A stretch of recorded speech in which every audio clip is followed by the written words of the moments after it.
Salam sejahtera, terima kasih kerana bersama dengan saya di Nazilin Unity Channel. Kronologi kes Batu Putih, bagaimana rakyat Malaysia dibohongi Mahathir oleh Muhammad Fuad Zarkasi. Pembohongan terbaru Tun Mahathir mengenai Batu Putih ialah itu bukan keputusan dia seorang, itu keputusan kolektif Jemaah Menteri. Tetapi ia disangkal oleh Datuk Seri Dr. Wan Azizah Ismail, Datuk Seri Muhammad Sabu dan Anthony Lok. Mereka mendakwa Tun Mahathir menghantar surat lebih awal kepada ICJ melalui Peguam Cara Negara iaitu pada 21 Mei 2018. Mesyuarat pertama Kabinet berlaku pada 23 Mei 2018 setelah surat dari Peguam Cara dihantar kepada ICJ. Pagi sebelum mesyuarat Kabinet, Mahathir terlebih dahulu memberitahu Singapura dia membatalkan rayuan Batu Putih. Mahathir jelas membelakangkan Kabinet. Mesyuarat Kabinet hanya rubber stamp. Dapatan RCI jadi bukti kukuh Mahathir telah meminggirkan jemaah Kabinet. Sebab itu, RCI mencadangkan Mahathir disiasat di bawah Akta Jenayah. Tetapi Mahathir masih juga terus cuba untuk menyalahkan orang. Nah, sekarang ini anda ada pilihan. Mau mempercayai Mahathir yang satu orang hanya bercakap untuk dirinya sendiri, atau mempercayai yang seperti telah pun kita tahu dalam mana-mana perbicaraan, kalau ada 3 saksi yang bercakap sama benda yang sama, mensaksikan tentang sesuatu perkara yang sama, itu sudah belum menjadi saksi yang benar dan boleh dianggap dipercayai. Berbanding hanya seorang. Jadi, nak percaya mana terpulanglah. Percaya Mahathir yang seorang diri atau percaya Kabinet yang sudah bercakap ramai-ramai. Sekarang ini, Muhyiddin pun cuba menyampuk-nyampuk hal ini.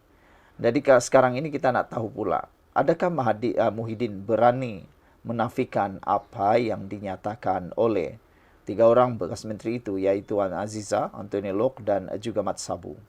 Kalau Muhyiddin sanggup dan berani bersumpah bahawa itu semua adalah bohong, maka silakan saman. Saman Mat Sabu, saman Anthony Lok dan juga Wan Azizah kalau betul mereka bohong. Tapi kalau tidak bohong, Muhyiddin akan mendapat malu sendiri. Dapatan RCI jadi bukti kukuh Mahathir telah meminggirkan jemaah Kabinet. Sebab itu RCI mencadangkan Mahathir disiasat di bawah Akta Jenayah. Inilah kronologi yang rakyat Malaysia kena tahu bagaimana mereka dibohongi.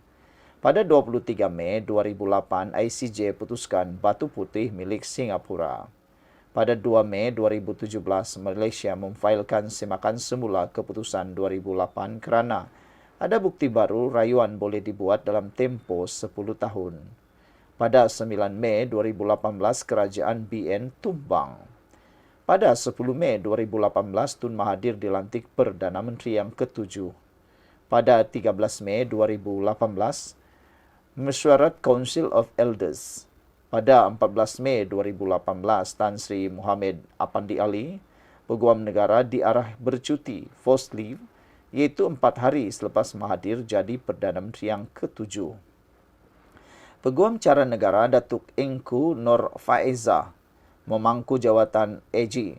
Wan Azizah mendedahkan Engku Faizah yang menulis surat kepada ICJ pada 21 Mei 2018 membatalkan rayuan Batu Putih. Pada 28 Mei 2018, Mahathir menghantar surat kepada ICJ menyatakan Malaysia dan Singapura setuju membatalkan permohonan rayuan dan tafsiran. Pada 29 Mei 2018, Singapura mengesahkan surat permohonan Malaysia. Pada 29 Mei 2018, ICJ mengarahkan supaya permohonan Malaysia dikeluarkan daripada senarai secara rasmi. Maka kedaulatan Batu Putih hilang selama-lamanya kerana tempoh 10 tahun telah tamat. Pada 30 Mei 2018, akhbar The Straits Times Singapura melaporkan Malaysia menarik diri rayuan Batu Putih. Pada 2 Julai 2019, Timbalan Menteri Luar iaitu Datuk Marzuki Yahya beritahu Dewan Rakyat bahawa Malaysia masih komited untuk membuat semakan. Ini bohong paling mega kerana Hakikatnya kita telah kehilangan Batu Putih selama-lamanya pada 28 Mei 2018 lagi. Malangnya, Tan Sri Muhyiddin Yassin sanggup kata keputusan Mahathir adalah kolektif. Dia bersekongkol mempertahankan Mahathir yang menjual kedaulatan negara. Ini pembohongan paling mega dalam sejarah kerana Malaysia kehilangan wilayah, maruah tercemar selama-lamanya kerana menyerah diri tanpa berperang. Siasatan tidak boleh tertangguh dan hukuman mesti berat kerana punca kekalahan adalah disengajakan. Rakyat mesti tolak pengkhianat termasuk yang bersekongkol, katanya lagi. Sekian untuk kali ini. Jangan lupa tinggalkan komen Anda. Salam sejahtera. Terima kasih kerana bersama dengan saya di Nazilin Unity Channel. Sedihnya kita membacakan ini. Penghujung hayat Tun Mahathir dan Hadi Awang rupanya takziah PAS. Lidah rasmi PAS, Saraka Delhi, pernah memuatkan artikel yang masih boleh diakses hari ini berhubung doa bekas Presiden PAS Allahyarham Datuk Fazil Nur terhadap Tun Dr. Mahathir Mohamad.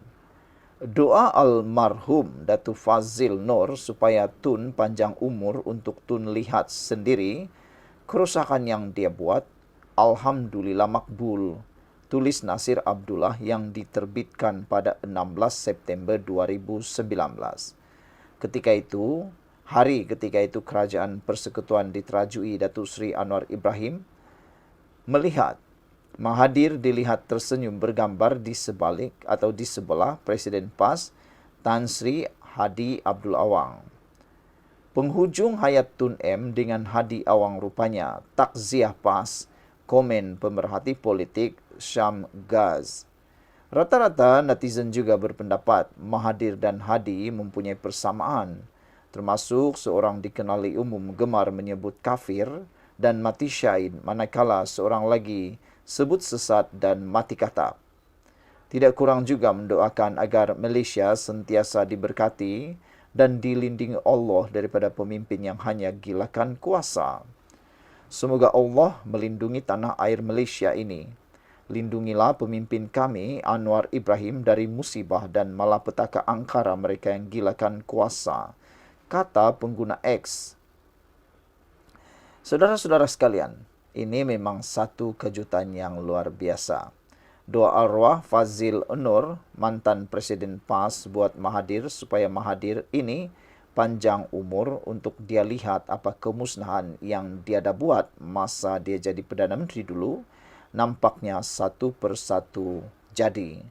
Penghujung hayat Tun Mahathir dengan Hadi Awang rupanya takziah PAS, kata beliau lagi. Saudara-saudara sekalian, apa pula pendapat anda tentang isu kali ini? Adakah Tun Mahathir dan Hadi Awang sudah waktunya untuk mengundurkan diri daripada politik? Terutamanya Tun Mahathir sudah terlalu uzur dan sudah terlalu tua untuk menyertai mana-mana parti politik.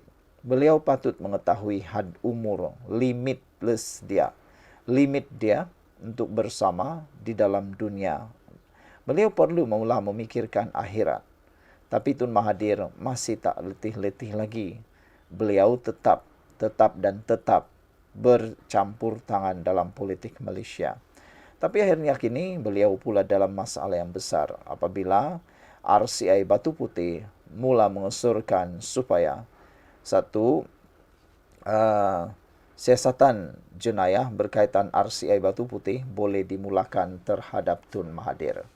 Persoalannya, netizen di luar sana berbagi dua pendapat.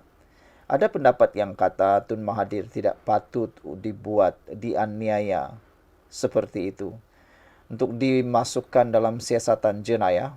Ada netizen yang cuba pertahankan Mahathir, kata mereka. Tun Mahathir adalah negarawan yang ulung. Tun Mahathir ialah negarawan yang banyak berjasa kepada negara. Jadi perlu diimbangi kesilapan beliau dengan jasa beliau terhadap negara.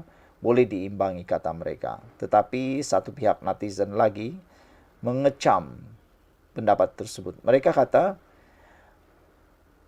bukan jadi alasan untuk seseorang yang mempunyai jasa besar terhadap negara untuk melakukan kesalahan, apalagi membabitkan kedaulatan negara.